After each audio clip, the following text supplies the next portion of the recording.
フライトジャケット塾開講です。バズリキソンズ亀谷です。よろしくお願いします。よろしくお願いします。亀谷さん、はい、この場で2人で並ぶの久しぶりですよ。スタジオで本当ですね。特別編はね、はい、何個かありましたけれども、そうですね。久しぶりに亀谷さんの解説をゆっくり聞けると思って楽しみにしてきました。ありがとうございます。シーズンですからね、もう突入して、もう今シーズンの A2 は、もうお店に出荷されてます。店頭にもう並び始めてます。じゃあもうこれを聞いて、すぐお店に向かえば、まだ間に合うかもしれないというような、何種類かもう納品されてます。いや早速、ちょっとその A2、今シーズンの A2、その中でもですね、今シーズン久しぶりにやる、コントラクターの A2、この2方ですね。迫力がもうここからすごい圧がかかっているようなね、アイテムがまず A2 というのは、1930年に型紙ができまして、おさらいなんですけどね、戦争が勃発するといろんなディテールのところが変わってきたりとか、コントラクターが増えてきたりですとか、変わっていくんですね。そういった比較も含めながらご紹介していきたいというふうに思っています。よろしくお願いします。でまずこちらの方からですね。美しい。まず目につくのがこのホースハイド、濃いシールブラウンと珍しいこの赤リブのコントラスト。これ今日亀谷さんが着てるのはこのモデル。そうなんです。惚れ惚れします。ありがとうございます。やはりその赤リブという響きもですね、この印象に残りやすいと言いますか、あとは何といってもその濃いシールブラウンとのコントラストですね。この辺りが非常に人気の A2。当時エアロレザー社という製造メーカーが A2 を作ってまして、そのエアロレザー社が手掛けたリブがこの赤リブ。他のコントラクターではね、このリブついたコントラクターないんです。赤リブっていうのは、エアロレザー社を象徴するような色目なんですね。でエアロレザー社というのは1930年代後半から計7回もの最多です。 A2 で軍に納入してたのは7回のロットを収めてるんですね。のうちのこれは1941年の5番目にあたるモデル。で、特徴とすれば何度もこの番組でご紹介しましたけど、身ごろに直接襟がついてる台襟のないタイプ。でこのエアロレザー社が手がけた、この5番目の以前は台襟がありました。じゃあここから台襟が省略されて、なぜかというと戦争が勃発して、細かいディテールはもう着数をこなさなくちゃいけないので、省略してもいいよという、もうコントラクター製造メーカー任せというところもあってですね、こういったふうに省略されたモデルになるんですね。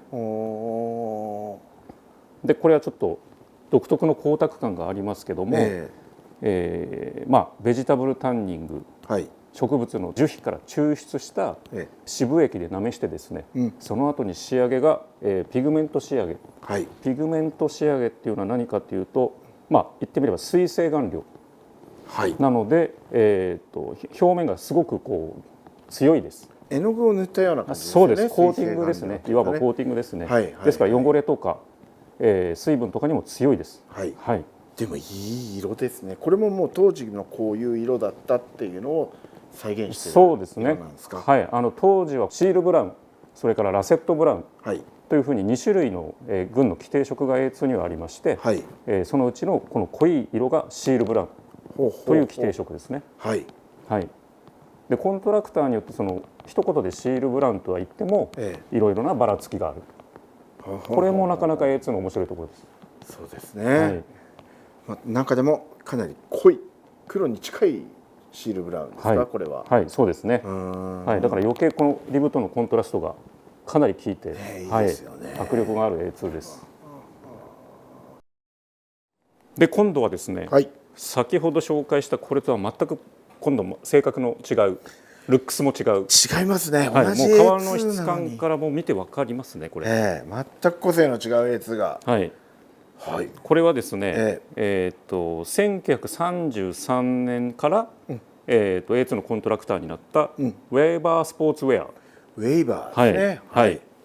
このコントラクターっていうのが計4回のコントラクター生産ロットをこなしてまして、これがですね1939年に製造されたモデルです。さっきのエアロレザーのよりは少し古いんですね。はい、これはウェーバーが手掛けた中の3番目のモデルです。4回のうちの3番目、30年代に製造されたので、まあ、戦争勃発直前ですよね。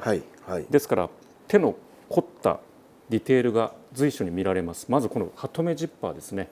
後で比較もするんですけど、身ごろと、ジッパーエンドをこうやってかしめた、これもね内具で打つのにめちゃくちゃ時間かかるんですよね。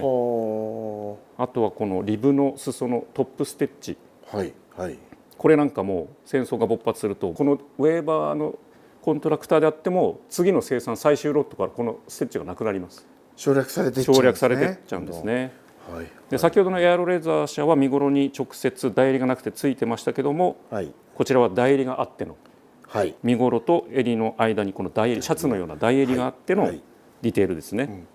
この辺も性格が全く違って、先ほどはピグメント仕上げなんですけど、こちらは渋でなめした後にアニリン染料、アニリン染料は何かというと、まあ、読んで字のごとく染料ですよね。もう皮に染み込む、染み込んでいく。そうです。塗るではなくて染めるみたいな感じですか。その後に今度は職人さんによって手でワックス、ハンドワックスすり込んでるんですね。だから特有の色ムラがあって、もう最初からなんかこう着古したような雰囲気が、雰囲気がすごい強いですね。これはこっからさらに着込むとより進化します。その風合いが比較的味の出やすい革です。経年変化をこう育てる人にはたまらないやつですね。たまらないやつですね。触った感じも随分革の印象違いますね。そうなんですよね。ディテールも違えばもう革も違って、もう何も違うっていう。それがどっちも同じ A2 っていう、これが A2 の、そうなんです。それがまた面白いところでもあって、そうですね。全く違うレザージャケットに見えます。まあそのディテールの違い、さっきちょっとこっちのファスナーの話なんかも出てましたけども、他にどういったところがこう違いとしてあるんですか。まずさっき言ったまず台襟ですね。台襟のないのとあるのと、とこう襟をめくった時にですね、このスナップボタン、これですね。まあポケットもそうなんですけど、タイプが違うんですね。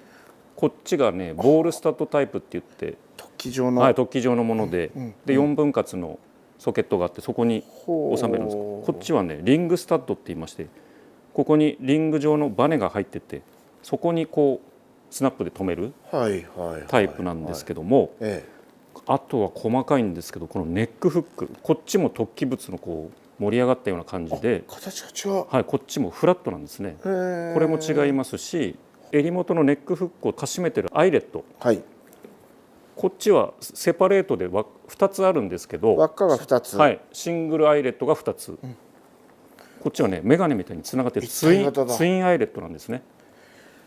やっぱりこれどっちか同じで復刻するっていうのは、そんな妥協できないわけですね。できないんですね。これ作んなきゃいけないですよね。作んなくちゃいけない、一からすごいですね。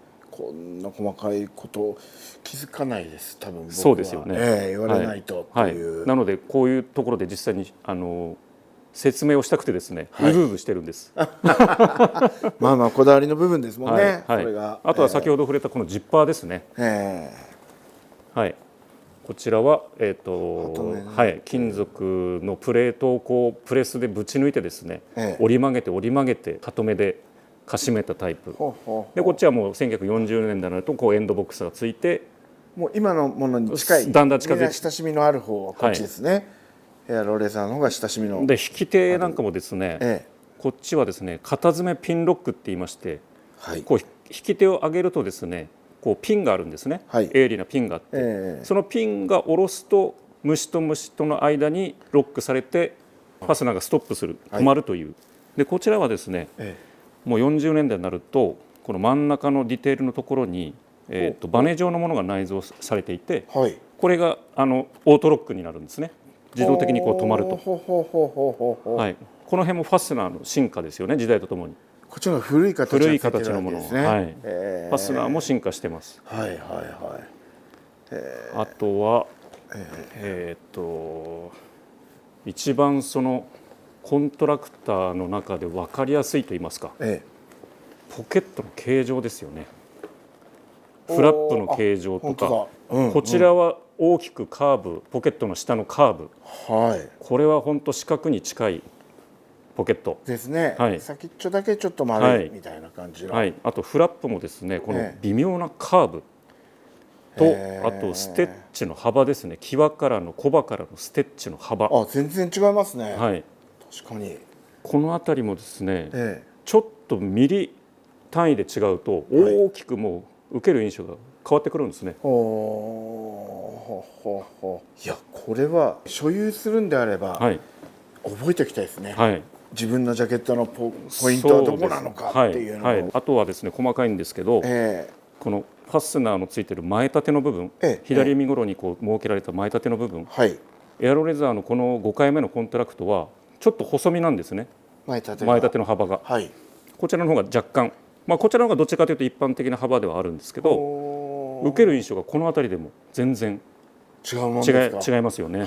確かにそうかな。はい、あとはこのエポレットのステッチワークとか幅ですとかね、長さですとか、はい、この辺りも随分印象変わってきます。そうか、これ俺のはこうなってんだって、そうです、一人で自己満足できますね。はい、ここが特徴なんだよみたいな、あとは人にもこう語れる、いやもう酒の魚にはぴったりのジャケットですからね、はい、そういう意味では、はい、もうこれはどっちがいいとか悪いとかっていう話じゃないですもんね。ではないんです。当時こうだったっていう事実の承認になってるわけですね、カメラさんが。そうなんです。革の質感も違いますし、ディテールも違いますし、出来上がった A2 とはいえですよ、全く違うレザージャケットに僕は見えてる。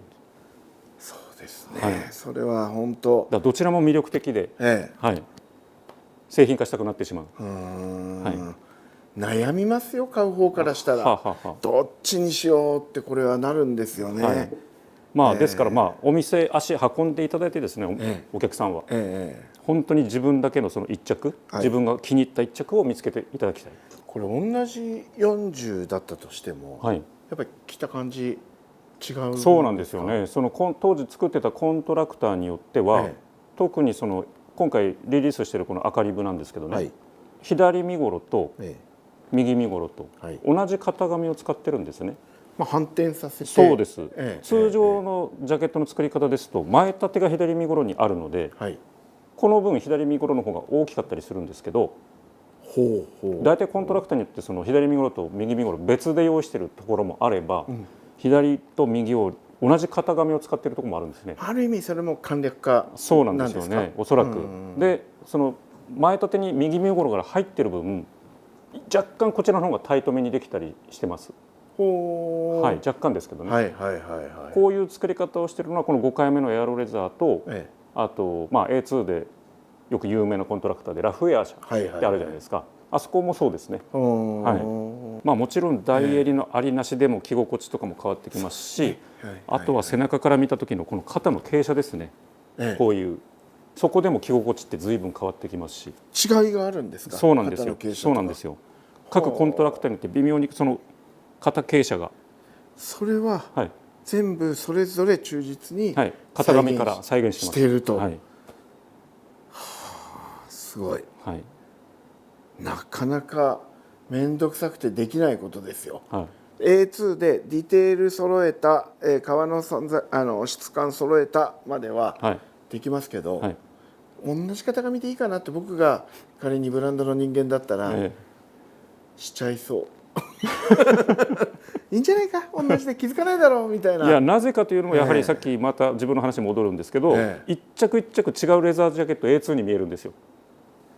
だから全て忠実に、全て違う表情に、全てディテールが違う、何も違うっていう目線で作ってます。そこは絶対手を抜けないところですね。そうなんですね。A2 博士としては博士そうですよね。すごいなこれは。まだまだ他にも A2 は今季あるわけですよね。ありますね。それぞれがみんな特徴を持っているという。特徴があって色も違う、ディテールも違う、はい、またちょっと他のを見せてもらいたいぐらいです、はい、さらにはね、ご存知のようにカスタムまでありますからね、バックペイントとか。ああ、そうですよね、はい、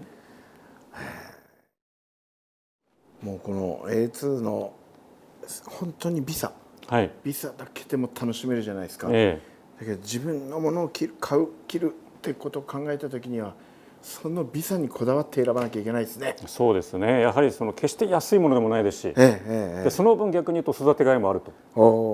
はい、確かにそうですよね。本当一生付き合っていけますからね。はい、はい、ぜひね、ちゃんとお店とかでそうですよね、袖を通して確認してまだまだいっぱい A2、バズリクソンズだけでもありますもんね、はい、これを着心地を確かめて、確かめて、質感確かめて、ディテール確かめて、選ばなきゃいけないですね。A2 の面白いところでもあります、それは。はい、堪能しなきゃな、俺も。ちょっと A2 行かないとな。はい、はい、それでは今日の講義はこの辺りで。ありがとうございます。ありがとうございました。